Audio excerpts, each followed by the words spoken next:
전쟁이 생각보다 길어지고 있습니다. 우리 예상대로라면 전쟁 발발 한 일주일 정도면 전쟁 종료될 것이다 라고 생각을 했는데 예상 외로 지금 굉장히 길어지고 있습니다. 그러니까 이로 인해 가지고 당사국들만이 아닌 온 세계가 지금 아주 몸살을 앓고 있습니다. 아시는 대로 무고한 생명들이 계속 희생이 되고 있고요. 지난 주간까지 난민들만 해도 600만 명이 넘었다고 하니 나라를 잃고 이 나라 저 나라로 전전긍긍하고 있는 우리 형제 자매들이 있습니다. 그에 따라서 지금 밀가루뿐만 아니라 곡물 가격이 천정부지로 치솟고 있다고 하지 않습니까? 여러분 보셨겠습니다마는 아주 지금 건축 자재비도 만만치가 않고요. 더군다나 경유값이 휘발유값보다 더 비싸다라고 하는 거 저 머리털 나고 지금 처음 듣는 것 같습니다. 많은 사람들이 기름값 아끼겠다, 유지비 아끼겠다 해서 차체값이 비쌈에도 불구하고 디젤차를 구입했는데 웬걸 오늘에 와가지고는 오히려 경유값이 휘발유 값보다 더 비싸다니 이게 말이 되는 얘기입니까? 그러니까 지금 전쟁하는 당사국들만이 아닌 이게 온 세계적인 문제가 되고 있습니다. 그래서 지구는 역시 온 세계는 지구촌이라고 하는 말이 정말 실감이 가고 있습니다. 자, 이럴 때일수록 우리가 정말 전쟁 종식을 위해서 특별히 기도해야 할 때인 줄로 믿습니다. 예일 대학에서 역사와 문명을 가르치고 있는 도널드 케이건 교수가 전쟁의 기원이라고 하는 책을 썼는데 오랜 세월 동안 역사를 연구하면서 왜 전쟁이 일어날까? 이 문제를 집중적으로 연구를 했는데 대체적으로 보게 되면 전쟁의 동기가 세 가지라고 하는 거예요. 그 첫째가 뭔가 하면 두려움 때문이랍니다. 상대가 너무 두렵기 때문에 그 부작용으로 발작해서 전쟁을 일으킨다라고 하는 것이에요. 오히려 힘이 넉넉하면, 아니 힘의 여유만 있으면, 요새 말로 초강대적 여유만 있으면 전쟁은 없다라고 하는 얘기예요. 그러니까 오히려 큰 힘이 평화의 기초가 되고 있다라고 얘기를 하고요. 두 번째 이유는 이해관계 때문이랍니다. 경제적으로 정체적으로 자국의 이익을 추구하면서 전쟁이 발발된다는 거예요. 한마디로 말씀드리면 인간의 끝없는 욕심 때문에 전쟁이 일어난다고 얘기하고요. 세 번째로는 명예를 추구하기 때문이랍니다. 그래서 지난 역사를 놓고 한번 생각해 보시기 바랍니다. 2차 대전 때 독일 사람들은 게르만 민족의 우월성을 주장합니다. 그래서 이스라엘 사람들을 상대적으로 엄청나게 죽인 거예요. 일본 사람들은 또 아시아에서는 당신들이 제일이라고 주장을 합니다. 그래서 무모한 전쟁을 일으켰습니다. 또 영국 사람들은 영국 사람들 나름대로 앵글로색슨족이 최고다, 제일이다. 그래서 지금까지도 자기들만의 영국식 발음만을 고집하고 있는 모습을 보십시오. 영국 사람들 앞에서 웬만한 영어 하게 되면 아예 그냥 미국 사람들처럼 말을 굴려가면서 하는 것조차 인정하지 않을 정도로 자기 민족, 나름대로 자기 민족의 우월성을 별걸 가지고 다 주장하고요. 또 미국 사람들은 미국 사람들 나름대로 유색인종들을 경멸하는 모습들을 보십시오. 개인적으로나 좌우지간 민족적으로나 우월성을 자랑하면서 전쟁이 발발한다는 거예요. 그렇다면 여러분들은 무엇 때문에 싸우십니까? 무엇 때문에 아웅다웅 하십니까? 지금 러시아와 우크라이나의 전쟁이 단순히 그저 강 건너 불만이 아닌 발등까지는 아니더라도 발 앞에 불이 되어버리고 말았어요. 남의 문제가 아니고 우리 문제라고 하는 얘기예요. 여러분 아시겠습니다마는 김정은이가 저 풍계리에 있는 핵시설 몇 년 전에 파괴했잖아요. 다시 복구를 했고 7차 핵실험을 지금 강행하고 있는 그런 상황이에요. 그러니까 지금까지 그 몇 년간의 햇빛 정책이 완전 도로 나무아무리 타불이 되어버리고 만 거예요. 원점이 되고 만 거예요. 10년 전이나 10년이 지난 오늘에 와서나 북한은 달라진 것 전혀 단 한 가지도 달라진 것이 없습니다. 오히려 이제는 남한 사람들을 향해 가지고 당신들의 핵무기 가지고 남한을 선제 타격 또는 선제 공격할 수 있음을 경고하고 있는 그런 실정이라고 하는 거예요. 여러분, 푸틴이라고 하는 사람이 미친 척함으로 인해 가지고 온 세계가 지금 몸살 앓고 있잖아요. 저 정신병자와 같은 김정은이가 미친 척하지 말라라고 하는 그런 보장이 있습니까? 푸틴도 미친 척 했다면은, 아니 김정은이라고 미친 척, 전쟁은 미친 사람들에 의해서 시작되는 거 아니겠어요? 미친 척 한 번 하면 끝나는 거 아니겠습니까? 근데 더 심각한 것은요, 외부에서는 우리 한반도에 대한 걱정거리들이 많은데 정작 여기 살고 있는 저와 여러분들은 너무나 지금 무사태평이다라고 하는 얘기예요. 왜 그럴까요? 그동안 정치인들이 얼마나 안보를 이용해 먹었으면 우리가 또 속을 줄 알고 어림도 없다. 전쟁? 요즘에 와가지고 무슨 전쟁이란 말이냐 하면서 오히려 콧방구 키고 있는 우리의 모습, 완전 안보 불감증도 이런 안보 불감증이 없는 거예요. 사실은 이게 더 무서운 것 아니겠어요? 그래서 성경은 우리에게 뭘 경고하고 있는 줄 아십니까? 우리 한번 데살로니가전서 5장 3절 한번 보실까요? 시작. 그들이 평안하다 안전하다 할 그때에 임신한 여자에게 해산의 고통이 이름과 같이 멸망이 갑자기 그들에게 이르리니 결코 피하지 못하리라. 오늘도 우리가 왜 깨어 있어야 하는지, 왜 근신하며 기도해야 하는지 그 이유를 데살로니가 전서를 통해서 분명하게 말씀하고 있어요. 그래서 우리 믿는 사람들은 나라와 민족을 위해서, 더 나아가 세계 평화를 위해서 기도해야 할 줄로 믿습니다. 6월은 무슨 달이에요? 호국 보훈의 달이라고 하지 않습니까? 자, 어떻게 호국할 수가 있고 어떻게 우리가 나라를 위할 수 있다고 생각하십니까? 어떻게 호국할 수가 있고 어떻게 보훈할 수 있다, 그 보훈의 길이 어디에 있다고 생각하십니까? 그래서 특별히 우리 6월, 우리 6.25 발발이 있는 이런 달을 맞이해서라도 특별히 한 달 동안 나라와 민족을 위해서 기도하지 않으면 언제 우리가 나라와 민족을 위해서 기도하겠습니까? 이 기도에도 때가 있다라고 하는 거예요. 수리형의 신자보다는 정비형의 신자가 더 지혜스러운 거 아니겠습니까? 일이 터지고 사건 터진 다음에 수습하느라 아니면 수리하느라 몇 갑절 고생하는 것보다는 미리미리 예방한다든지 아니면 미리미리 정비해서 사건 사고를 예방하는 것이 더 지혜스러운 것 아니겠습니까? 그래서 오늘 여기 본문 말씀을 보면서 다시 한번 우리 이 땅에 피비내라는 전쟁이 발발하지 않도록 우리 모두 기도의 파수꾼이요 기도의 구국용사들이 될 수 있기를 주님의 이름으로 축복합니다. 이 땅에 정말 천만 그리스도인들이 깨어서 기도할 수만 있다면 조국이여 안심하라, 기도하는 우리가 바로 여기 있노라고 자신 있게 외칠 수 있지 않겠습니까?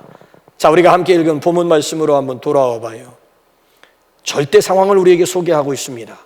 전쟁 발발 상황입니다. 자, 우리 한번 1절 보면서 그 위기의 심각성이 어느 정도인지 한번 감 잡아 보실래요? 시작. 아수르 왕 사네립이 유다에 들어와서 견고한 성읍들을 향하여 진을 쳐서 점령하고자 한지라. 아수르 군대가 예루살렘 성 주위를 완전 포위한 상황이에요. 이제 집어삼키려고 하는 절대 위기예요. 아니, 위기도 이런 위기가 어디 있어요? 그런데 히스기야라고 하는 사람이 이 절대 위기를 어떻게 극복했느냐를 우리에게 소개하고 있는 내용이에요. 여기서 히스기야의 리더십 내지는 히스기야의 신앙을 발견할 수가 있는 것이지요. 자, 오늘도 유다의 제13대 왕이었던 시스기야를 통해서 한 수 배우고자 하는데, 우리도 오늘 이런 원리, 이런 신앙 붙잡고 나가기만 하면 오히려 우리 앞에 놓인 위기가 새로운 기회가 될 수 있다는 것을 우리에게 가르쳐주고 있는 거예요. 자, 시스기야라고 하는 사람이 어떤 사람일까요? 자, 어떻게 절대 위기를 절대 기회가 되게 했을까요? 여기다가 이제 우리가 초점을 맞춰보게 되면 본문 말씀이 우리에게 세 가지 노하우, 세 가지 원리를 소개하고 있어요. 그 첫째가 뭔가 하면은 위기 관리 능력이에요. 자, 이게 무슨 뜻인가 하면 3절부터 6절까지 내용이거든요. 사내립의 군대가 쳐들어왔다고 해서, 아니 예루살렘 성이 지금 포위되었다고 해서 시스기야가 지금 우왕좌왕하고 있는 그런 모습 아니에요. 지금 우왕좌왕하고 있는 모습 전혀 없습니다. 오히려 그 위기의 순간에 자신들이 해야 할 일이 무엇인가를 체크해서 최선을 다하고 있는 그런 모습을 보여주고 있는 거예요. 더 정확하게 말씀을 드린다면은 자신들이 해야 할 일이 무엇이고 하나님이 하셔야 될 일이 무엇인가를 구분하는 그런 지혜가 있었다라고 하는 것이에요.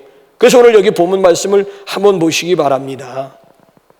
이런 상황 가운데서 우리가 할 일이 뭔지, 하나님이 하셔야 될 일이 뭔지 이거 구분한다라고 하는 거, 이거 굉장한 지혜 아니겠습니까? 성경에 나와 있는 기적들을 쭉 연구해 보게 되면은 한 가지 원리가 흘러요. 그 원리가 뭔가 하면 시스팔트 아워팔트예요. 기적이 되기 위해서는 하나님이 하실 일이 따로 있고 인간이 해야 할 일이 따로 있더라고 하는 거예요. 우리 인간이 해야 할 일까지도 하나님 보고 하라고 하는 것은 아니에요. 가령 여러분 나사로를 살리실 때를 여러분 한번 생각해 보세요. 저는 어렸을 때 중국 영화를 많이 봤습니다. 특별히 막 장풍을 막 일으키는 게 얼마나 막 장풍을 통해서 상대방을 공격하기도 하고 위기를 모면하기도 하는 그 영화가 어렸을 때는 저에게 너무 신기하면서 너무 재밌는 거예요. 중국 영화를 많이 봐서 그런지 이 나사로 사건을 보면서 좀 아쉬운 것이, 예수님께서 나사로를 어떻게 살리시던가요? 마르다와 마리아가 그저 예수님 찾아와서 징징거렸더니만 예수님께서 무덤을 향해서 가시지 않습니까? 무덤 앞에 가서 우리는 땅을 파고 매장하지만 유대인들은 굴을 파고 거기다가 시체를 놓인 다음에 굴 입구를 돌로 막으면 장사 끝이잖아요. 그래서 나사로가 이렇게 묻혀있는 무덤, 그것도 벌써 나흘이 지났다고 그랬잖아요. 근데 그 무덤 앞에 가셔가지고 예수님 같으면 뭐 두 손까지 날릴 필요 없이 그저 한 손만 해도 그냥 돌을 날려버린 다음 나사로에 나오라라고 명령을 내렸더라면 거기 모여있는 많은 유대인들로부터 얼마나 박수갈채와 함께 인기 짱이 될 수가 있었을까요? 근데 예수님께서 취하신 액션은 뭐예요? 돌을 옮겨 놓아라. 그리고 난 다음 당신이 나사로야 나오너라 하면서 불러냈거든요. 그러니까 여기에는 분명한 메시지가 있다는 거, 예수님의 이 행위에는 살아있는 메시지가 있다라고 하는 것이에요. 그게 뭔가 하면 시스팔트 아워팔트, 하나님이 하실 일이 있는가 하면 인간들이 해야 될 일이 있다라고 하는 거예요. 아니 예수님이 능력이 모자라서 돌 하나 날려버릴 능력이 모자라서 사람들로 하여금 돌 옮겨 놓으라고 하셨을까요? 아니 풍랑도 말씀 한마디로 잔잔하게 하신 자연의 주 되신 전능하신 우리 주님께서, 아니 죽은 자를 살리시는 우리 주님께서 그깟 놈의 돌 하나 날려버릴 능력이 없어서 사람들로 하여금 수고해서 돌을 옮겨 놓으라고 하셨겠느냐고요. 돌을 옮겨 놓는 것은 그건 기적이 아니에요. 그건 얼마든지 사람들이 할 수가 있다는 거예요. 근데 죽은 지 하루 이틀이 아닌 나흘이 지난 나사로를 다시 살리시는 일은 부활의 주, 생명의 주 되신 예수 그리스도만이 하실 수 있는 일이라고 하는 거예요. 인간이 해야 될 일이 있는가 하면 우리 주님만이 행하실 수 있는 그분만의 능력이 따로 있다라고 하는 얘기예요. 예수님께서 제일 처음 기적을 행하신 것이 어디며 무엇이에요? 갈릴리 가나에서 물로 포도주 만드신 사건 아닙니까? 보세요. 돌 6 항아리에다가 물을 채우는 거, 이거 기적 아니에요. 이거 하인들이 얼마든지 할 수 있는 일이라고요. 그러나 그 물을 포도주로 만드는 일은 새로운 피조물 되게 하시는 우리 주님만이 하실 수 있는 일이지, 누구도 물이 포도주 되게 하는 이런 놀라운 기적을 일으킬 수는 없는 거예요. 아니, 보리개떡 5개와 물고기 2마리, 이거 어린아이의 도시락 아닙니까? 여러분, 물고기라고 다 똑같은 물고기 아니잖아요. 말씀드렸습니다마는 원래 익두스라고 하는 물고기는 큰 자동차 뒤에다가 여러분 그림 그려가지고 다니는 거, 헬라어로 그게 익두스 아니겠습니까? 큰 물고기예요.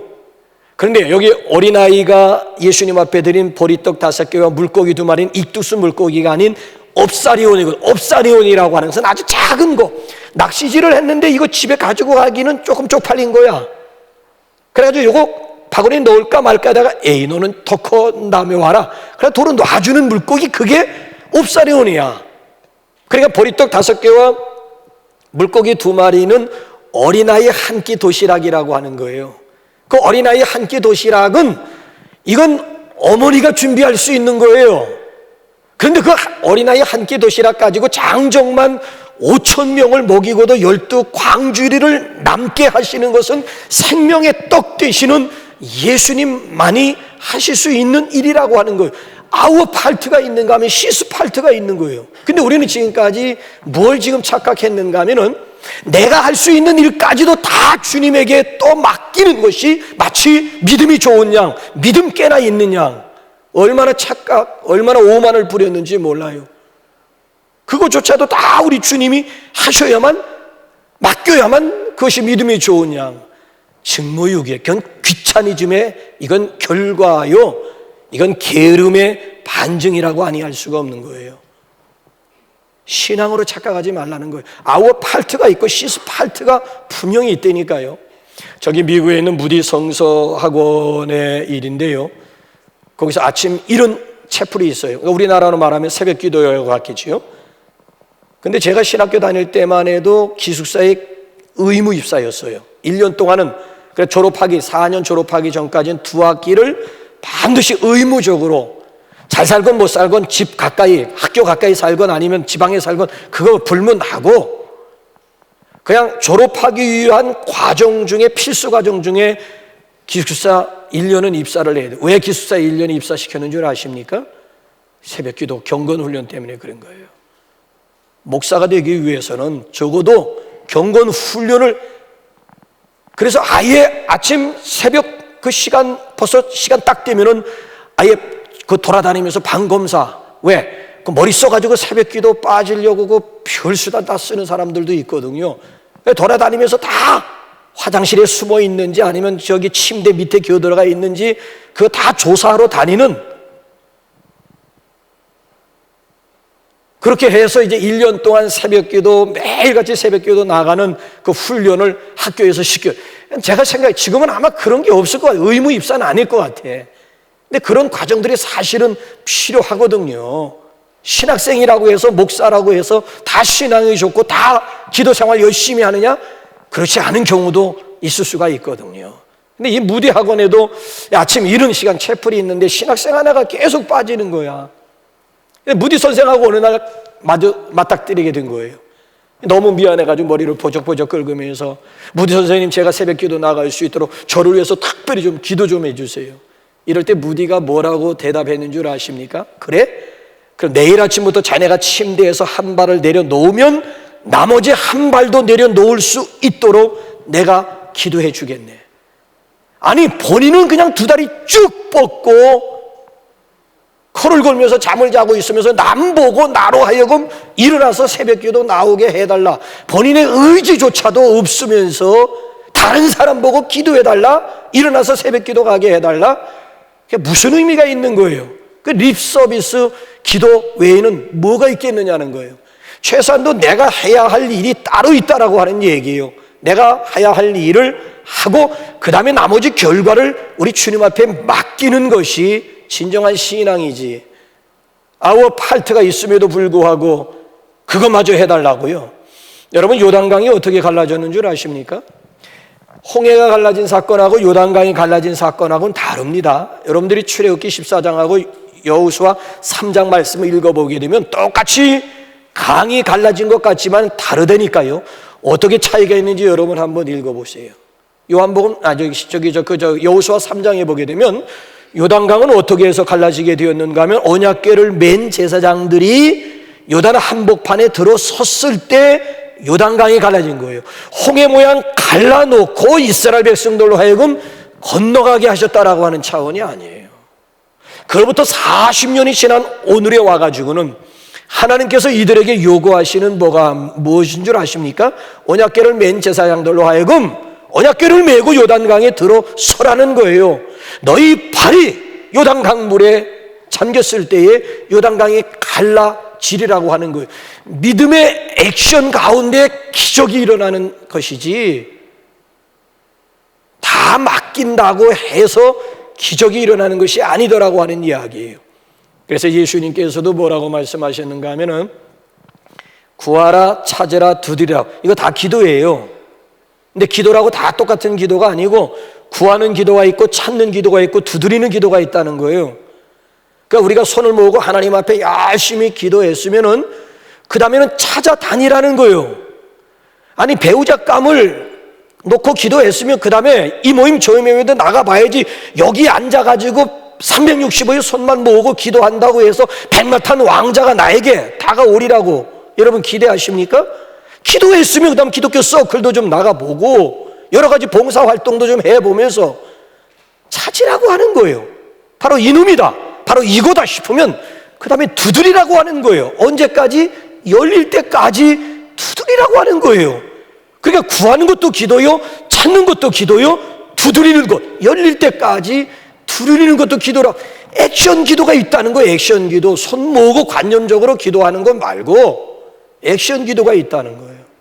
그래서 저와 여러분들은 소극적인 기도자들보다는 좀 더 적극적인 기도자들이 되시기를 주님의 이름으로 축복합니다.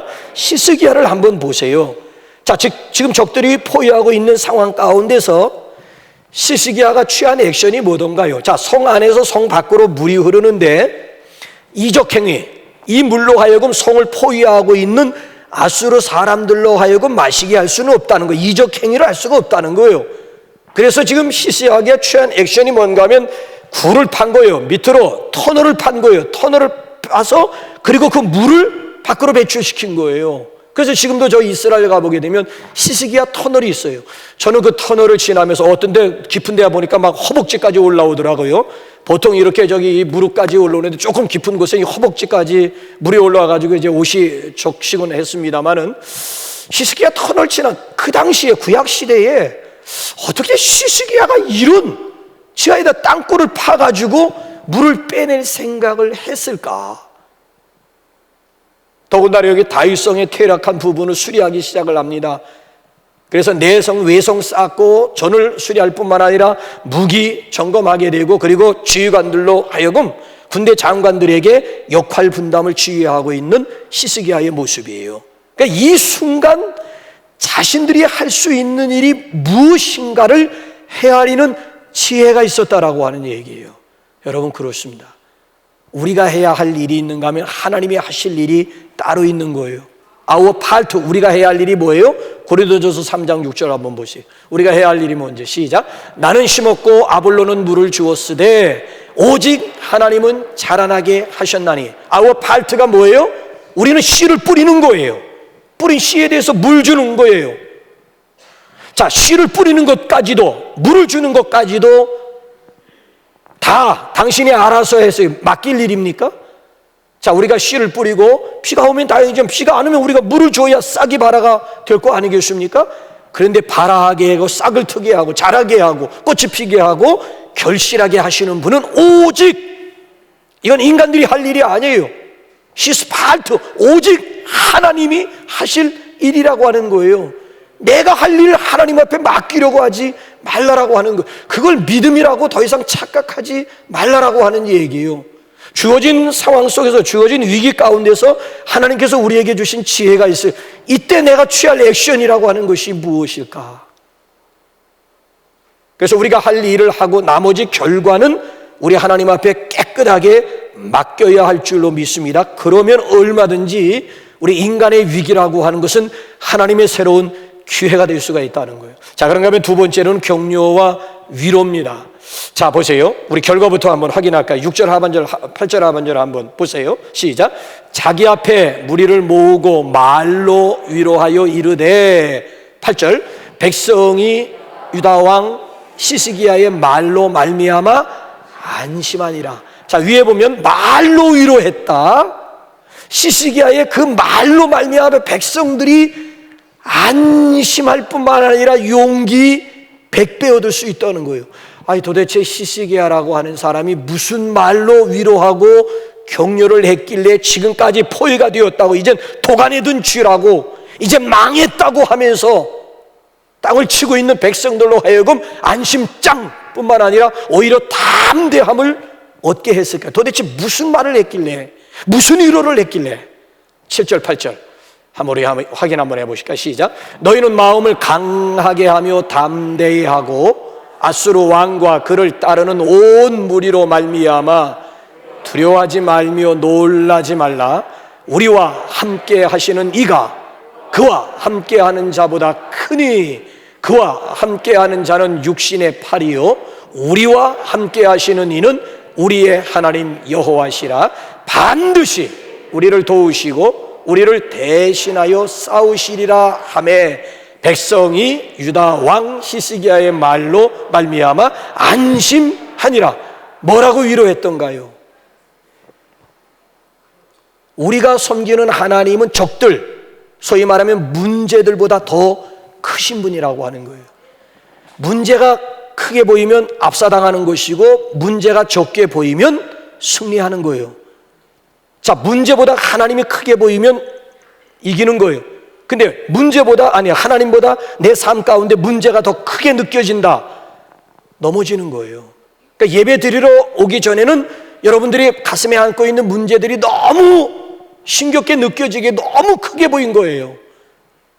근데 예배를 드리면서 문제가 작게 보이는 거 있죠. 오히려 하나님이 더 크게 보이는 거 있지요.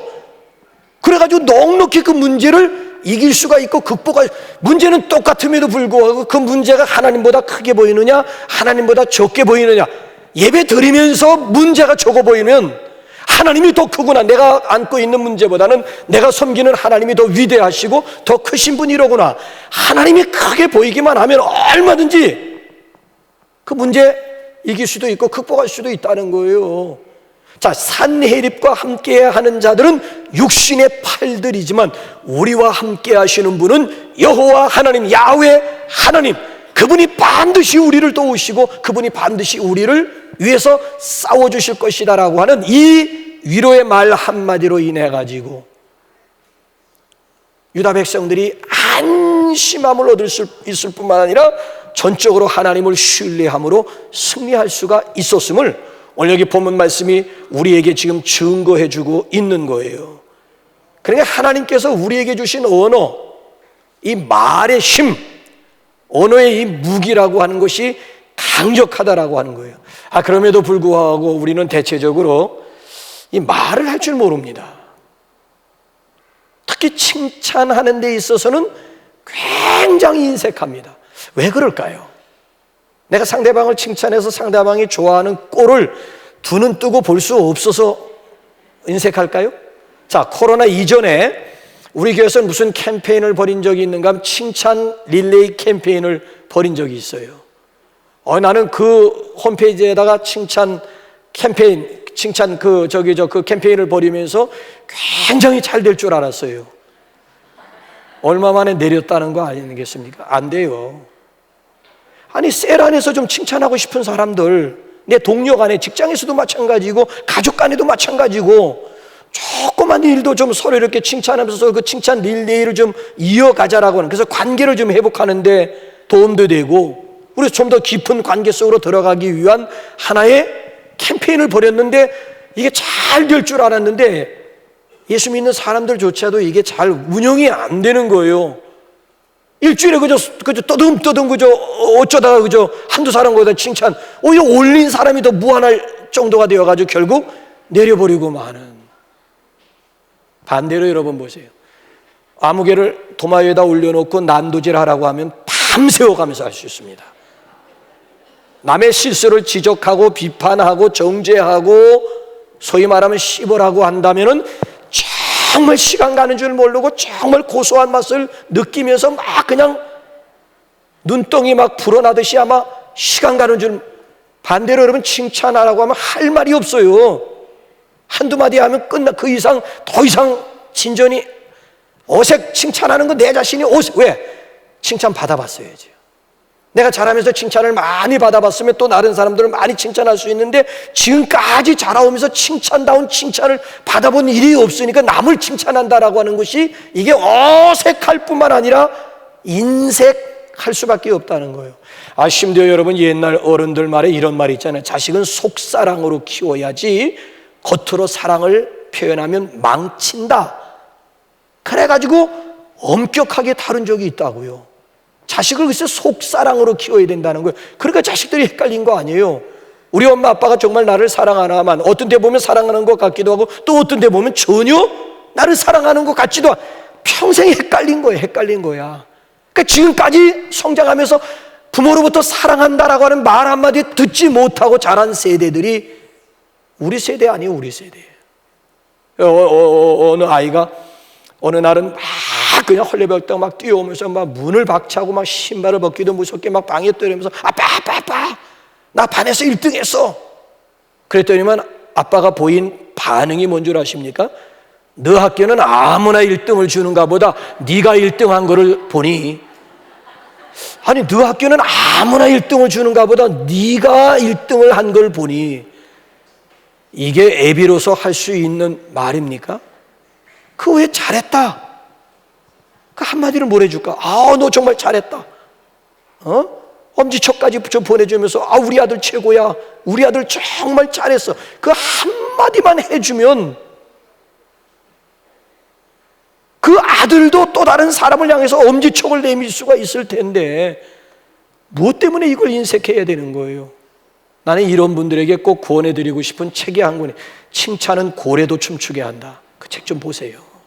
칭찬은 우리 모두 칭찬을 갈망합니다. 여러분 칭찬이라고 하는 것은 상대방에게 용기를 줄 수가 있는 거예요. 칭찬은 상대방을 하고 새로운 일을 하게 만드는 거예요.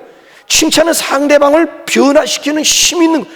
칭찬하는 내 자신이나 칭찬받는 상대방이 긍정적인 그런 성격으로 변화될 수 있는 힘이 칭찬 가운데 있다는 거예요. 그래서 우리 그리스도인들은 상대방이 기뻐하는 모습을 보면서 나의 즐거움, 나의 행복을 삼을 줄 아는 그런 성숙한 사람들이 되어줘야 됩니다. 말 한마디로 분위기 바꿀 수 있고요. 말 한마디로 얼마든지 위기를 극복할 수가 있는 거예요. 외국 영화를 여러분 한번 보세요. 절대 위기 가운데서 누군가 코믹한 유머 한번 터져 확 한바탕 웃고 나면 결국 또 지혜가 생겨가지고 그 위기 다 망한 것 같지만은 그런 가운데서 또 실마리를 찾아가지고 결국 그 위기를 극복하고 있는, 아니 그런 위기 속에서 무슨 위트가 나오고 무슨 유머가 나오고 무슨 코믹한 액션이 나온다는 얘기예요? 그러니까 이 말 한마디로 인해 가지고 어떻게 똑같은 상황인데도 히스기야의 말 한마디로 인해 가지고 백성들이 안심하면서 그러면서 오히려 창조적인 에너지를 창출할 수가 있었을까? 바라기는 저와 여러분들의 말 한마디가 은쟁반 위에 있는 금사과가 될 수 있기를 주님의 이름으로 축원합니다. 그러면 위기도 얼마든지 기회로 바뀔 수가 있고요. 마지막 세 번째로는 더불어 기도할 줄 아는 사람이에요. 자, 누구와 더불어 히스기야가 기도했을까요? 자, 20절 우리 한번 그들을 한번 읽어보면서 마무리 한번 할까요? 시작. 이러므로 히스기야 왕이 아모스의 아들 선지자 이사야와 더불어 하늘을 향하여 부르짖어 기도하였더니, 히스기야가 누구와 더불어 기도했어요? 이사야와. 어떻게 기도했다고요? 크라이아웃, 부르짖어. 이 상황이 지금 얌전히 기도할 수 있는 상황입니까? 완전히 지금 포위되어가지고 언제 집어삼킬지도 모르는 절대 위기 상황 가운데서 그냥 기도할 수 있어요? 이럴 때 부르짖는 기도가 나오는, 크라이아웃 하면서 기도했더니만 그 결과 궁금하시죠? 500원 내놔. 자, 우리 한번 7절, 8절, 우리 한번 여기 한번 21절, 22절, 3절까지 쭉 한번 더불어 기도하는 그 결과가 굉장히 궁금해. 시작. 여호와께서 한 천사를 보내어 아수르 왕의 진영에서 모든 큰 용사와 대장과 지휘관들을 멸하신지라. 아수르 왕이 낯이 뜨거워 그의 고국으로 돌아갔더니 그의 시내 전에 들어갔을 때에 그의 몸에서 난 자들이 거기서 칼로 죽였더라. 22절. 이와 같이 여호와께서 시스기야와 예루살렘 주민을 아수르 왕 사네립의 손과 모든 적국의 손에서 구원하여 내사 사면으로 보호하시며. 23절. 여러 사람이 예물을 가지고 예루살렘에 와서 여호와께 드리고 또 보물을 유다 왕 시스기야에게 드린지라. 이후부터 시스기야가 모든 나라의 눈에 존귀하게 되었더라. 결과가 뭐예요? 더불어 부르짖어 가면서 더불어 기도했더니만 하나님께서 천군 천사를 보내서 하룻밤에 아수르 군대를 그대로 쓸어버린 거예요. 그래서 여기서 만들어진 어록이 뭔가 하면 When he walk, we walk, when he pray, God walks라고 하는 말이 여기서 나온 거예요. When he walk, we walk. 우리가 일할 때 우리가 일하고 우리가 싸울 때 우리가 싸우는 거야. When he pray, 그러나 우리가 기도할 때 God walks. 하나님이 우리 대신 일해 주신다. 하나님이 우리 대신 싸워 주신다. 그러니까 이 기도라고 하는 것이 하나님으로 내 대신 일하게 하시고 하나님으로 하여금 내 대신 싸우시게 만드는 강력한 무기 중에 무기라고 하는 거예요. 아니 도대체 하나님께서 천군 천사를 통해서 아수르 군대 몇 명을 쓸어버렸을까요? 역대하에 아무리 읽어도 없어요. 그래서 성경은 상관 연구가 필요하다. 자, 역대기는 없지만 열왕기서에는 어느 정도 쓸어버렸는지 숫자를 기록했어요. 자, 한번 열왕기 우리 한번 다 같이 한번 읽어볼까요? 시작. 이 밤에 여호와의 사자가 나와서 아수르 진영에서 군사 18만 5천 명을 친지라. 아침에 일찍 일어나 보니 다 송장이 되었더라. 그 송장의 숫자가 얼마예요? 18만 5천 명. 18만 5천 명. 와, 18만 5천 명. 그래서 여기 보면 아수르 왕이 그 다음날 얼굴이 뜨거워가지고 쪽팔렸다는 거야. 너무 쪽팔려가지고 아수르 자기네 나라로 도망을 갔어요. 도망가서 거기서 살해를 당하고 말았다는 거예요. 반대로 시스기야, 절대 위기 가운데 있었던 시스기야는 이 사건으로 말미암아 뜨게 되었다는 거예요. 열국들 가운데 존귀한 자로 높임을 받게 되었다. 그러니까 위기가 없으면 이런 기회는 전혀 없는 거야. 그러니까 이런 절대적인 위기가 있었기 때문에 그렇죠? 기회를 맞이하게 되었다라고 하는 거예요. 와. 이렇게 해서 아수르 군대로부터 유대민족을 하나님께서 구원하셨습니다. 할렐루야. 오늘도 구원의 주님을 찬양하시기 바랍니다.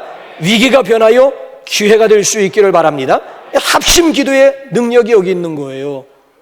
합심. 여러분 장작불의 원리, 심의 원리, 장작불도 여러분 한 개빛이 따로따로 떨어뜨려 놓으면은 물론 타겠습니다만은 화력이라고 하는 건 없잖아요. 근데 한 대 모아놓기만 하면 그 화력이라고 하는 것은 합심기도 더불어 하는 기도 가운데 파워가 있음을 우리에게 말씀해요. 그래서 사도 바울, 기도의 대가 중에 대가였던 사도 바울이 로마서 15장 30절에서 끝으로 뭐라고 하는지 한번 읽고 기도할까요? 시작. 형제들아, 내가 우리 주 예수 그리스도와 성령의 사랑으로 말미암아 너희를 구원하노니 너희 기도에 나와 힘을 같이 하여 나를 위하여 하나님께 빌어. 나를 위해서 기도해다오. 아니, 대사도 바울, 기도의 대가였던 바울이 로마 교인들을 향해서 기도를 부탁하고 있는 거예요. 하수가 고수에게 부탁을 해야지 고수가 하수에게 부탁을 한다라고 하는 게 이게 말이 되는 거예요? 아니, 교만한 사람이 기도 부탁하는 거 여러분 지금까지 보셨어요? 교만한 사람이 합심 기도에 동참하는 거 여러분 보셨습니까? 그야말로 천상천하 유아 독존이 따로 없는 거예요. 말로는 공동체하지만 실제 삶 가운데 공동체가 없는 실천적 무교회주의자들이 실제로 교회 안에도 얼마나 많은지 천상천하 유아, 나는 누구를 위해서 기도하지도 않고 누구로부터 기도 부탁 받지도, 내가 기도하고 나 혼자 신앙생활하면 되지 뭐, 나 홀로. 아니야. 근데 여기서 지금 강조하는 것은 더불어 기도했다라고 하는 이야기예요. 그래서 성경 읽어보게 되면 기도라고 하는 말이 나오면 단수보다는 복수가 더 많아요. 우리, 너희, 그들. 우리가 기도하면, 너희가 기도하면, 그들이 기도하면 하나님이 응답해 주시겠다라고 하는 약속이에요. 예수님도 두세 사람이 내 이름으로 모인 곳에는 나도 그들 중에 있느니라, 그들과 함께 하실 것을 우리 주님께서도 분명히 약속하지 않으셨습니까? 여러분, 그렇습니다. 기도의 무기만 녹슬지 않으면 얼마든지 우리 삶의 위기, 새로운 기회가 될 수 있습니다. 얼마든지 극복할 수 있습니다. 자, 하나님은 이런 위기를 통해서 영광을 받으세요. 하나님은 이런 위기를 통해 당신의 백성들을 훈련하세요. 하나님은 이런 위기를 통해서 당신의 백성들을 때로는 시험 테스트하기도 합니다. 하나님은 이런 위기들을 통해서 당신만을 바라보게 하십니다. 그래서 그리스도인들에게 있는 고난이라고 하는 것은 변장하고 찾아오는 하나님의 축복이 될 수가 있고, 그리스도인들이 당하는 위기는 하나님의 새로운 기회가 될 수가 있는 거예요. 바라기는 전화 유복의 주인공들이 되시기를 주님의 이름으로 축복합니다.